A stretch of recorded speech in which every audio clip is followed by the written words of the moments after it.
নির্বাচন commission show cause করেছিল দিলীপ ঘোষকে, তো সেই শোকজের জবাব দিলেন দিলীপ ঘোষ। মৈত্রেয়ী, কি বললেন দিলীপ ঘোষ?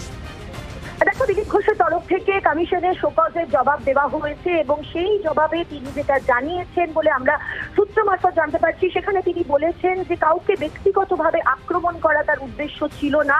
তার কথার একটা অংশ তুলে ধরে তাকে কাঠগড়ায় দাঁড় করানো হচ্ছে এবং এই বক্তব্য তিনি মুখ্য নির্বাচনী আধিকারিকের কার্যালয়ে তার যে বয়ান, আজ বিকেল 5টার মধ্যে দিলীপ ঘোষকে তার শোকজের জবাব দেওয়ার নির্দেশ দিয়েছিল নির্বাচন কমিশন এবং সেই রিপোর্ট এবং সেই শোকজের জবাবে দিলীপ ঘোষ মুখ্য নির্বাচনী আধিকারিকের কাছে পাঠিয়ে দিয়েছেন এবং আমরা মুখ্য নির্বাচনী আধিকারিকের কার্যালয়ের তরফ থেকে যেটা জানতে পারছি, সেই জবাব অর্থাৎ দিলীপ ঘোষ যেটা বলছেন যে কাউকে ব্যক্তিগতভাবে আক্রমণ করা দিলীপ ঘোষের উদ্দেশ্য ছিল না এবং তার একটি কথার অংশ তুলে ধরে তাকে কাঠগড়ায় দাঁড় করানো হচ্ছে, সেই বক্তব্য পাঠিয়ে দেওয়া হয়েছে নির্বাচন কমিশনের দপ্তরে।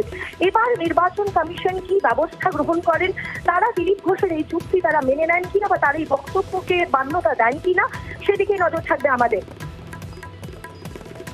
ধন্যবাদ মৈত্রেয়ী, ধন্যবাদ।